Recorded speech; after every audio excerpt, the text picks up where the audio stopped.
अपन ने जो पिछली क्लास में देखा था वह हमारे पशु पक्षी और मित्रों के बारे में देखा था। आज की जो अपनी क्लास रहेगी हमारे पेड़ पौधे। जो आज की जो तीसरी क्लास है हमारे पेड़ पौधे,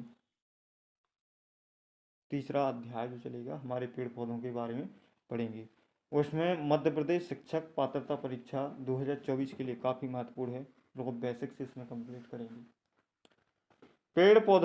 पेड़ पौधे तथा उनका वर्गीकरण के बारे में जानेंगे अपन।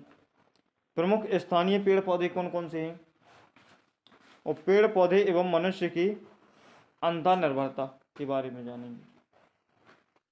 और पेड़ पौधों पर प्रदूषण का प्रभाव, पेड़ पौधों पर प्रदूषण का क्या प्रभाव पड़ता है और वनों की सुरक्षा और संरक्षण कैसे कर सकते हैं, इन तथ्यों के बारे में अपन विस्तार से जानेंगे। जैसे पौधे, यानी पौधे किसे बोलते हैं? प्लांट्स को इंग्लिश में बोलते हैं प्लांट्स। पर्यावरण एवं पारिस्थितिक तंत्र के लिए अति आवश्यक है।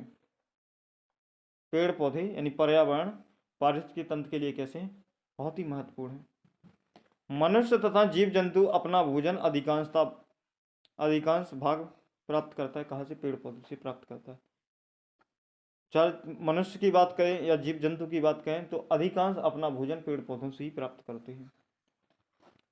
बालक या बाल्यावस्था में ही परिचय पेड़ पौधों से होना चाहिए।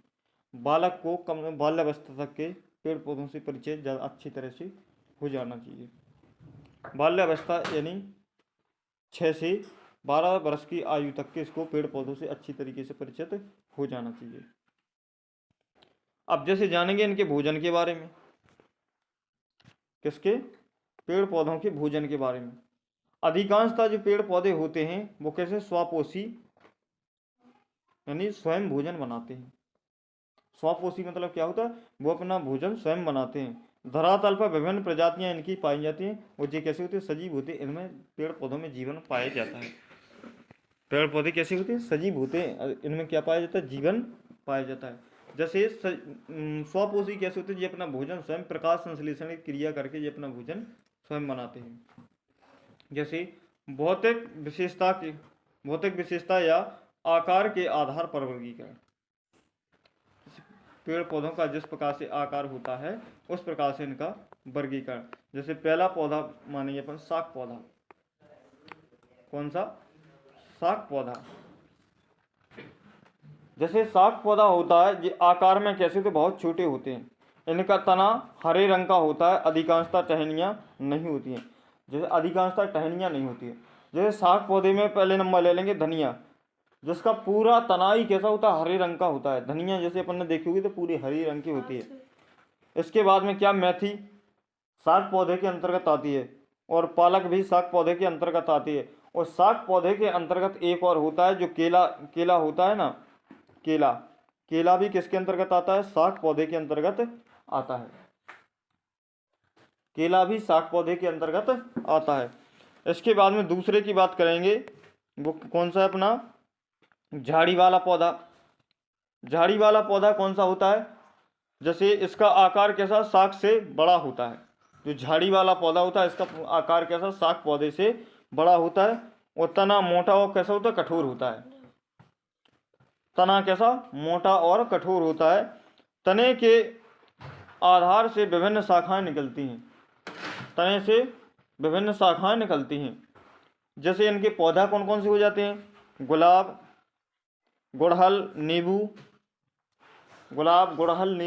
जो होते हैं इनके पौधे। इनमें ज़्यादातर क्या होती हैं? शाखाएं होती हैं। थोड़ी बड़े होते हैं, मई उनमें शाखाएं निकल जाती हैं और कुछ जमीन पर भी रख जाते हैं। तो ये होते हैं अपने झाड़ी वाले पौधे। इसके बाद में दूसरे नंबर आ जाता है कौन सा? वृक्ष। तीसरे नंबर है कौन? वृक्ष। इसका आकार बहुत बड़ा और विशाल होता है। इसका जो वृक्ष होता है, वृक्ष का आकार बड़ा होता है और कैसा होता है? विशाल होता है। तना कठोर, मोटा और भूरे रंग का होता है। तना कठोर भी होता है, मोटा भी होता है और भूरे रंग का होता है। तने से कई शाखाएं भी निकली रहती हैं। जैसे इनके जो वृक्ष होते हैं, वृक्ष कौन कौन से होते हैं, जैसे आम का पेड़ ले लो, नीम का पेड़ ले लो, जामुन का पेड़ ले लो, पीपल का पेड़ ले लो, कीकर का पेड़ ले लो, ये क्या होते हैं, वृक्ष के अंतर्गत आ जाते हैं। महुए का पेड़ ले लो, सागौन का पेड़ ले लो, शीशम का पेड़ ले लो, तो ये सारे, अशोक का पेड़ ले लो, ये सारे वृक्ष के अंतर्गत आते हैं। तो ये होते हैं अपने वृक्ष। अगली है जैसे लताएं। लताएं कौन कौन सी होती हैं? लताएं जैसे वह पौधे जो अत्यंत कमजोर होते हैं, जो पौधे अत्यंत कमजोर होते हैं उन्हें लताओं के अंतर्गत रखा जाता है। जैसे जो सीधे स्थित नहीं हो पाते, स्थिर के लिए यानी सहायता की आवश्यकता होती है। जब भी इन्हें स्थिर करना होगा या खड़ा करना होगा तो इन्हें सहायता की आवश्यकता होती है। जो दो प्रकार के होते हैं, एक विसर्पी लताएं, एक आरोही लताएं। विसर्पी लताएं वे लताएं होती हैं जो एक बड़े भूभाग पर फैल जाती हैं, वो विसर्पी लताएं होती हैं। जैसे इनके अंतर्गत आ जाते खीरा,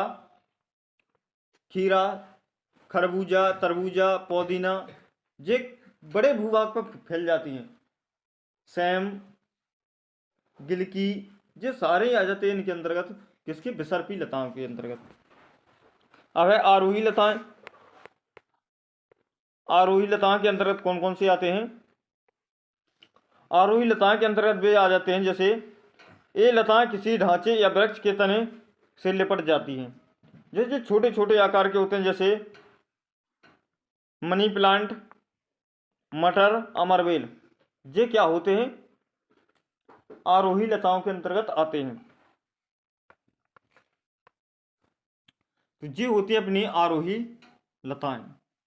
जैसे आगे देखेंगे अपन किसके? क्षेत्र के आधार पर वृक्षों का वर्गीकरण। क्षेत्र के आधार पर वृक्षों का वर्गीकरण। पहला है जैसे जलोदभिद। जलोदभिद कौन सा होता है? पानी में पाए जाने वाला पौधा है, या फिर जल में पाए जाने वाला पौधा को क्या जलोदभिद कहा जाता है। जो जल में पाया जाता है पौधा उसे क्या? जलोदभिद कहा जाता है।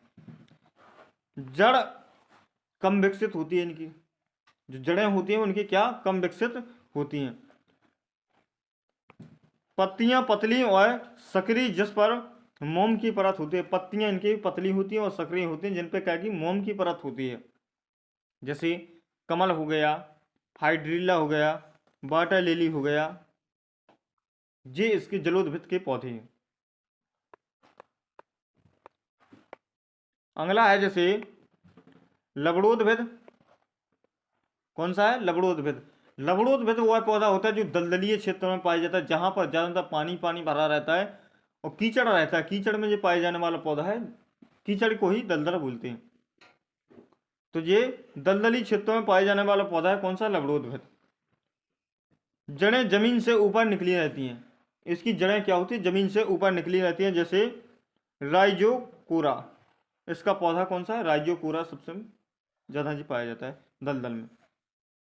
समोद्भिद पौधा।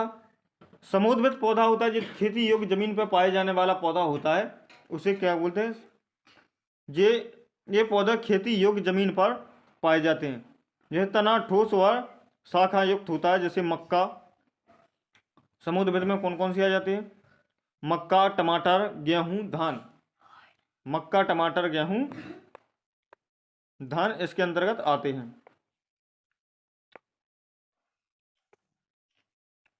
अब है इसके मरोदभिद। जो मरोदभिद होता है, जो मरुस्थलीय पौधा होता है, जो मरुस्थल में पाए जाते हैं। जैसे अपने यहाँ पर सबसे बड़ा मरुस्थल कौन सा है? थार का मरुस्थल है, जो राजस्थान में पाया जाता है। जैसे मरुस्थलीय क्षेत्र में पाए जाने वाले पौधे को क्या बोलेंगे? मरोदभिद पौधे बोलेंगे। पत्तियां कैसी होती है? छोटी, एवं जड़ें कैसी होती है? गहरी। पत्तियां होती है छोटी और जड़ें होती हैं इनकी गहरी, और तने से शाखान्वित तथा छोटे होते हैं। जैसे नांगफनी ले लो, एक कसी ले लो, यूकेबेरिया ले लो, ओक ले लो। तो ये होते हैं कौन से? मरोदभिद पौधे, जो मरुस्थल में पाए जाते हैं। नेक्स्ट जैसे पौधों के अन्य वर्ग। जैसे पोषण के आधार पर। पोषण के आधार पर पौधे दो प्रकार के होते हैं, एक होता है स्वापोषी, दूसरा होता है परपोषी। स्वापोषी पौधे वह होते हैं जो पौधे क्लोरोफिल तथा सूर्य की उपस्थिति में कार्बन डाइऑक्साइड तथा जल से अपना भोजन स्वयं बनाते हैं। कैसे? जो पेड़ पौधे होते हैं ना, पेड़ पौधे क्लोरोफिल और सूर्य की उपस्थिति यानी सूर्य के प्रकाश की उपस्थिति में कार्बन डाइऑक्साइड तथा जल से अपना भोजन स्वयं बना लेते हैं, तो ये क्या कहलाते हैं? स्वापोषी कहलाते हैं। कौन से? स्वापोषी पौधे कहलाते हैं। अपना भोजन स्वयं नहीं बनाते हैं। जो परपोषी होते हैं वह अपना भोजन स्वयं नहीं बनाते हैं। जैसे अन्य पौधों तथा पशुओं पर अपने भोजन के लिए निर्भर रहते हैं। जैसे जे मृतजीवी होते हैं और परजीवी होते हैं। मृतजीवी होते हैं, जैसे मान के चलो जो सड़े गड़े अवशिष्टों में जो कीड़े मकोड़े लग जाते हैं ना, वो क्या होते हैं? मृतजीवी को जो खाते हैं, मरे हुए को खाते हैं, उन्हें क्या मृतजीवी कहा जाता है। और परजीवी होते हैं जो दूसरों के ऊपर निर्भर रहते हैं। जैसे अमरबेल ले लो, अमरबेल के जो दूसरे के ऊपर निर्भर रहती है। और जैसे मान के चलो जुआ वगैरह ले लो, तो जुआ वगैरह जैसे दूसरों के ऊपर निर्भर रहते, तो इन्हें क्या बोलते हैं? परजीवी बोलते हैं। जैसे मृतजीवी में कौन कौन से आ जाते हैं? जो अपना भोजन मृत प्राणियों से अपना पोषण आहार प्राप्त करते हैं। जैसे मृतजीवी में कवक आ जाते हैं, फफूंद आ जाता है, मशरूम आ जाता है। ये क्या कहलाते हैं? मृतजीवी। इसके बाद में परजीवी में कौन कौन से आ जाते हैं? परजीवी में जैसे अमरबेल हो गया, समल्टो हो गया, तो ये क्या होते हैं? परजीवी कहलाते हैं। आगे जैसे प्रमुख स्थानीय पौधे कौन कौन से होते हैं? जैसे बरगद। स्थानीय पौधा कौन सा? बरगद। बरगद क्या विशालकाय वृक्ष होता है। इसकी शाखाओं से जड़ें निकलती हैं। शाखाओं से क्या है? जड़ें निकली हुई देखी हैं आपने? शाखाओं से जड़ें नहीं निकलती हैं? शाखाओं से जड़ें निकलते हैं, जिनको स्तंभ जड़ भी कहा जाता है। जिनको क्या? स्तंभ जड़ भी कहा जाता है। अगला है जैसे क्रेटोन। कौन सा? क्रेटोन। यह पौधा फसल के साथ बोया जाता है। किसके साथ? फसल के साथ बोया जाता है। जो यह बताने में समर्थ यानी फसल को कब पानी देना है और कब इसको पानी की आवश्यकता है, जिससे पता चल जाता है। क्योंकि इसकी जड़ें ज़्यादा गहराई तक नहीं जाती हैं, और जब खेत सूखने लगता है तो इसमें पता चल जाता है कि इसको फसल को पानी की आवश्यकता है। जड़ें अधिक नीचे तक नहीं जाती हैं, मुरझाने लगती हैं, तब पता चलता है कि फसल को सिंचाई की आवश्यकता है। अब इसके बाद में केला। कौन है? केला एक प्रकार का जो शाक पौधा है। तना कैसा? कमजोर और कैसा होता है? हरा होता है। फूल और फल दोनों खाए जाते हैं। तने जो केले के फल भी और फूल भी दोनों ही खाए जाते हैं। अब है इसके बाद में खिजड़ी। कौन सा पौधा? खिजड़ी। भारत के रेगिस्तान क्षेत्र में पाया जाने वाला पौधा है। कौन सा? खिजड़ी। अधिक पानी की आवश्यकता नहीं होती है इसको, वो इसकी फलियों की क्या सब्जी बनाई जाती है। जो खिजड़ी नामक वृक्ष होता है, ये इसको अधिक पानी की आवश्यकता नहीं होती है, उनकी फलियों की क्या सब्जी बनाई जाती है, और छाल से दवा भी बनाई जाती है, और लकड़ी में कीड़े नहीं लगते। छाल से सिनकोना नामक दवा बनाई जाती है इस पेड़ की छाल से, और इसके बाद में इसकी लकड़ी में कभी कीड़े नहीं लगते हैं। जैसे नीम की लकड़ी होती है ना, उसी प्रकार से इसकी भी लकड़ी होती है, इसकी लकड़ी में कभी कीड़े नहीं लगते हैं। जैसे अब है रेगिस्तानी ओक। ये मुख्यतः कहाँ का? ऑस्ट्रेलिया का पौधा है। रेगिस्तानी ओक होता है जो कहाँ पर? ऑस्ट्रेलिया के रेगिस्तान में पाया जाता है। जो जड़ें कैसी?